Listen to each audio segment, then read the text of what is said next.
What are we aiming for as entrepreneurs? Too often we let the world around us define that for us.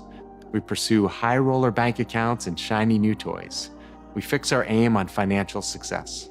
We marvel at the person in the Fortune magazine only to then discover this model of success has gained the world by trading away relationships with family, friends, and loved ones. The singular focus on financial success can cost us everything. So what is success then if we can't measure it with money and even influence? Is it possible for us to ever have enough? How do we even know? As entrepreneurs, we constantly wrestle with scale. We want our businesses to succeed, but does this always have to lead to it being bigger? One of the great challenges is balancing contentment and growth.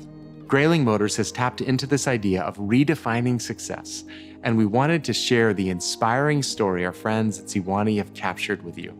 Two brothers chose to walk away from a multi-franchise family business founded in 1963 to find their own blueprint for life. Years of carefully calculated choices have added up to redefine success in an industry known for shadiness and predatory practices. And as their staff and clients attest, they truly are putting people before profits every day. Let's watch.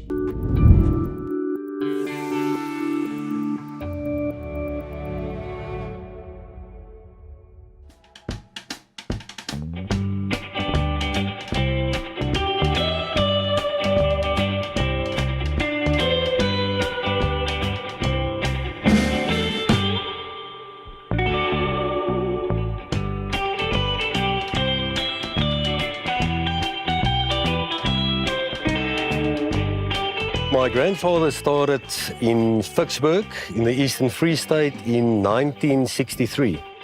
And he had a filling station, so they sold fuel, and also he had a workshop. They didn't do sales of cars, but I think that's where the motor industry started for us. And a couple of years later, my father and his brother started Greyling Motors in Rights, also in the Eastern Free State. My father was more the workshop guy and his brother was a sales guy. So they decided they want a franchise dealer. So they were the second Toyota dealer in South Africa. And that's where sales started. We grew up there.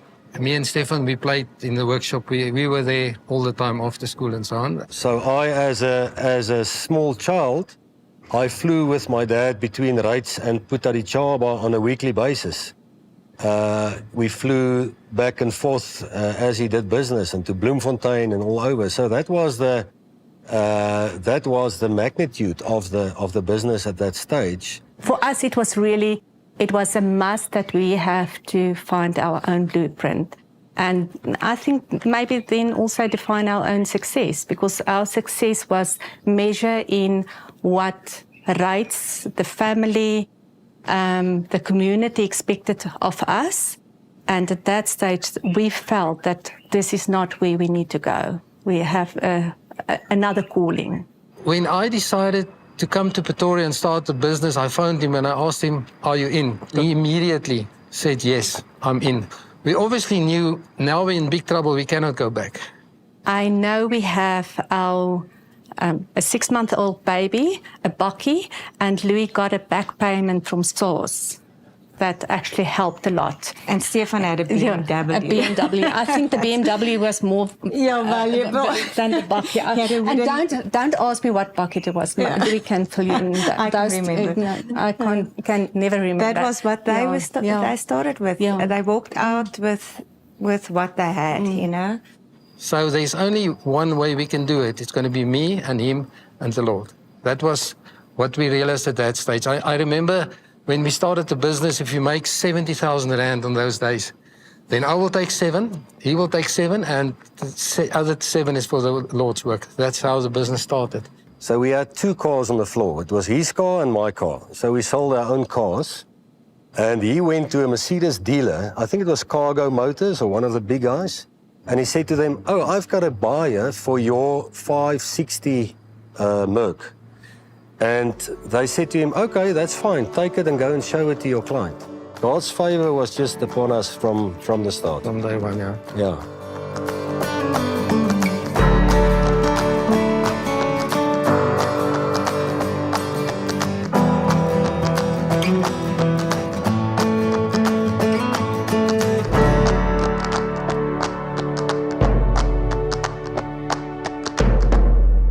Where there's covenant between brothers and both serve God, he works with both of us.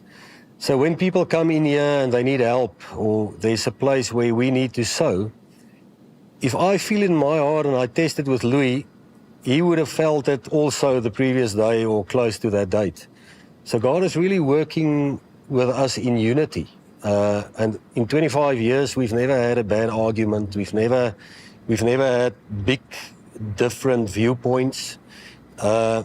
Cause of respect and cause of unity. As from the day we started Greyling Motors, there were so many opportunities for partnerships with small guys, guys that we didn't trust, good guys, guys with lots of money that really wanted to partner with us. Some good, some not so good. God really protected us. I know of one of those guys, he's still in jail today. I think if we look at our business compared to the business we grew up in, my dad and his brother had a multi-franchise business, but still we decided what we want was time to do what we wanted to do. And I think how we redefine our success is that we don't want to go bigger and better. We want to be happy as family. Stephan is definitely one of the most successful men I know. He is successful in his marriage. The way he treats me, the way he treats his kids, he's the most amazing dad. And the choices he made is one of success, but success in family life, success in life. And for us, that defines success. To have time and the ability to plan your time, not according to a structure or a company that chases profit, but to a company that chases quality of life. We decided that we won't be working ever on a Sunday, like the trend is now. On Saturdays, we only start at 8:30 in the morning and closing at 12:30. I've been working for Greyling Motors for the last 25 years, and it's an absolute privilege to be part of the dream team. Like I treat Stephan, I treat every staff member that works for me.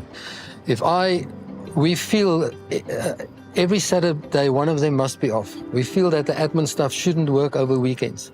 Because I studied marketing management, so I've had offers from other companies like the Premier Group. Even Toyota had offered me work, but I chose to work with Stephan because it's a family business and the type of leadership, because they're always here, always helping with deals if you're dealing with clients or if you have any queries or any comebacks for whatever reason, clients bring their cars back, they're willing to help. And so that gives you peace of mind that you do have that support structure to actually do what you want to do, be the best at what you do. We want to see that they succeed. We want them to grow. We want their children to grow. We want to be involved with them. My name is Christina Molwantoa. I've started working at Greyling Motors from 2006 in June. I started as a cleaner, and I'm now head of the admin.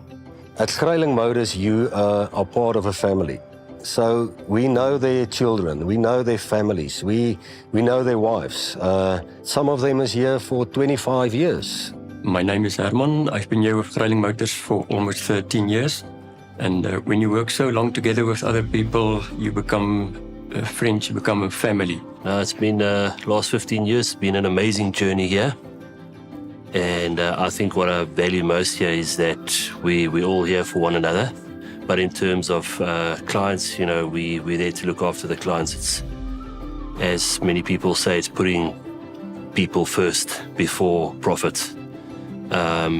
Showing them the right car. People before profit. Because when you walk in Cape Town or in Natal, wherever you drive with one of our vehicles, we want you to be an ambassador for Greyling Motors, meaning if something comes out of your mouth, it will be positive.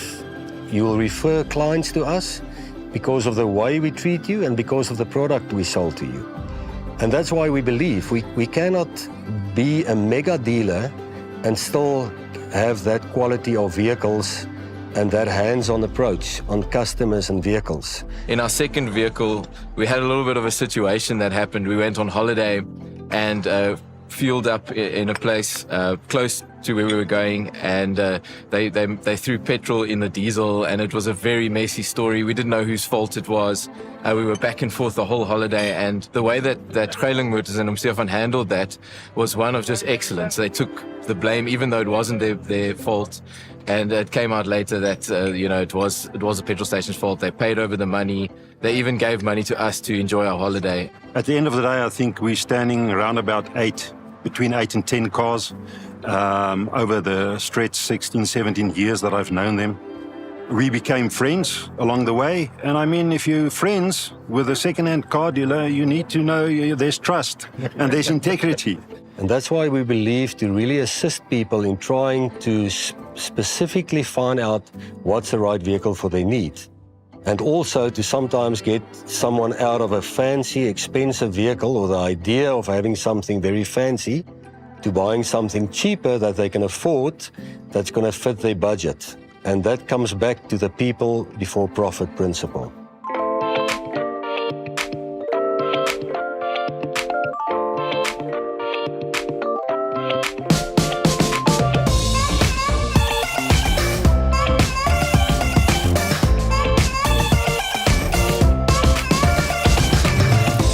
Now, I think it's about 11 years that I've been friends and a client.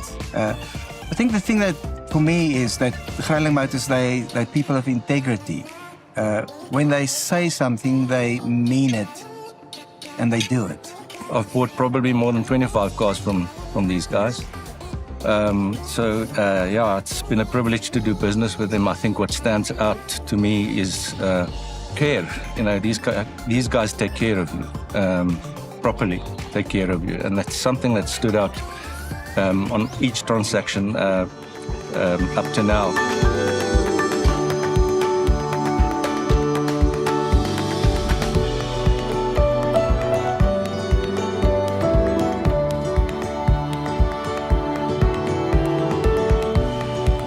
Stephan always created memories for us, and the reason why I could do that is he had time. Because of the choices he made, I feel we're successful because we can be with our families as much as we want. We can go and see people that need encouragement as much as we want. Our timetable is not dictated by 8 to 5 or by profit. Both of them look with the same eyes, out of the same glasses. And that is so special because they will see a need and they will just build them into opportunities. I will never wake up in the morning and come to Greyling Motors without God. There's no ways. There's no ways that I will do it. We've been through tough times. God's always been with us.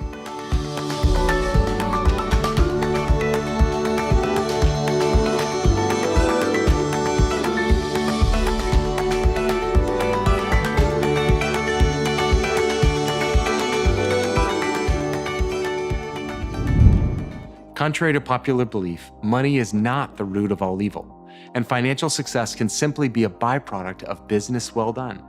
But as faith-driven entrepreneurs, we're invited to more than just accumulating and spending. God wants us to partner with Him in the redemption of the world and the flourishing of His people. What does that look like for you?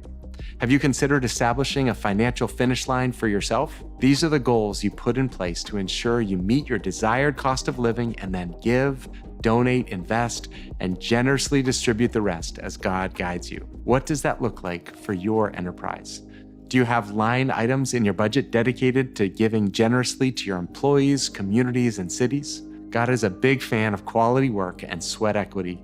He proved that as He created the world and everything in it. And in the process, He also established a benchmark of success for His faithful followers.